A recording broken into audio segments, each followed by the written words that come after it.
यह कहानी है दोस्ती के बीच।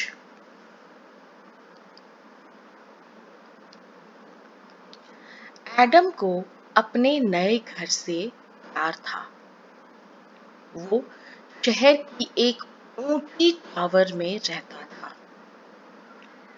वहां रहना काफी रोमांचक था। उसे लगता था जैसे वो आकाश में रह रहा हो।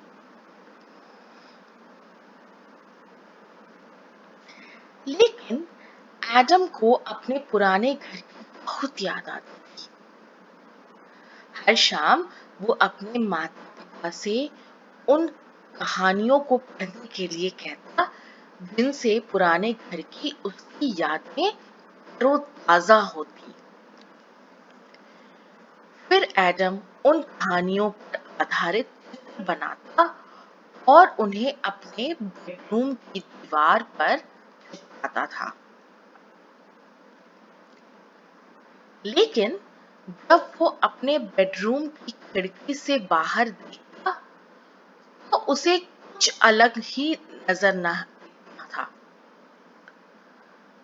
उसे बाहर एक ठंडी बियाबान दुनिया दिखती।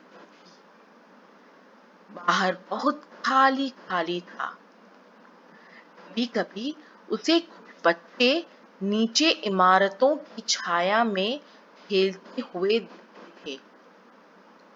लेकिन वो नीचे जाकर उनसे हेलो कहने में बहुत शर्माता था।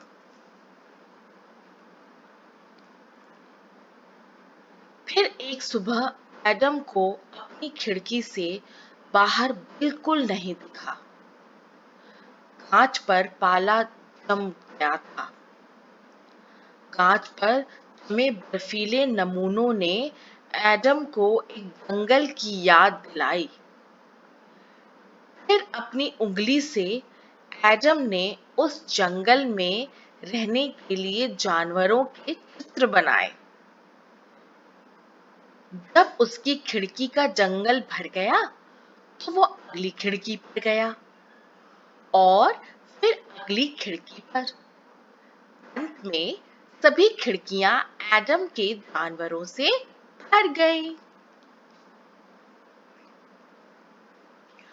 उस रात एडम ने पहली बार बर्फ गिरते हुए देखी।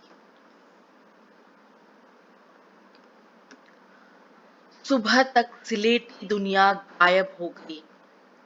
उसकी जगह अब एक सफेद अचरजों से भरी दुनिया ने ले ली थी। एडम नीचे स्नो में खेलने लगा। वहां बेहद ठंड थी।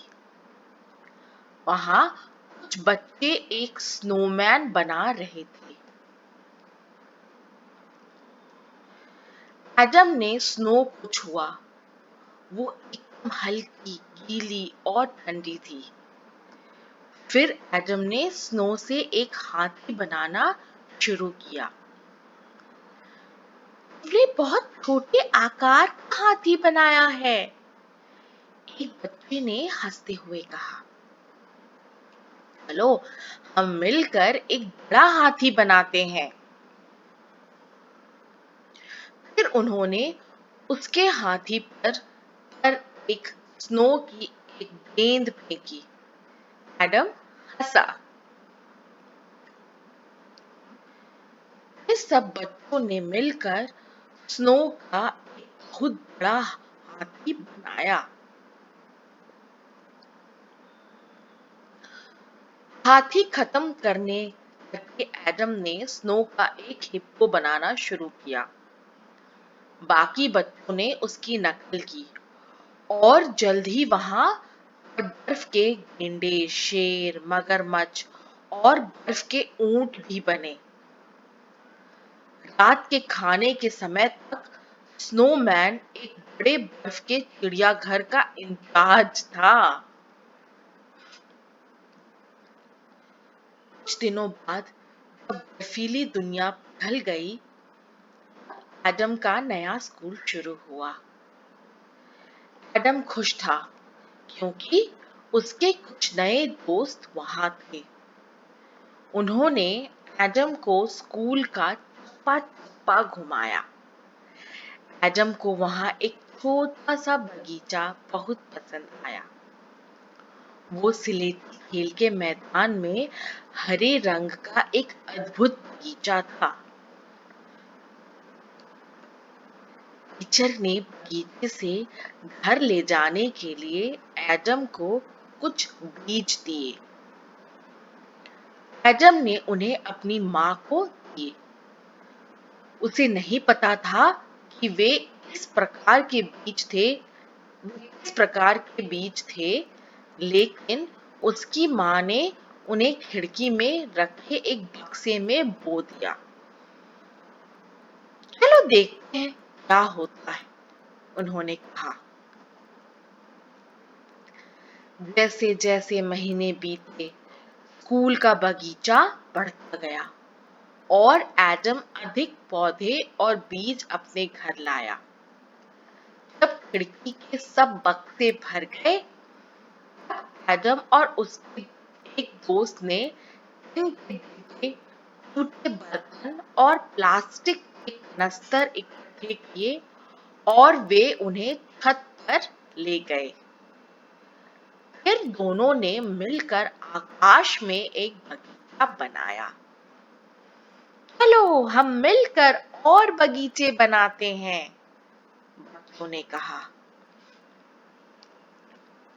उसके बाद एडम और उसके दोस्तों को जहां भी जमीन का कोई भी खाली टुकड़ा मिलता, तो वे वहां बगीचा बनाते। अब एडम को अपनी दुनिया स्लेटी नहीं दिखती थी। अब उसे वो बगीचों का शहर नजर आता है।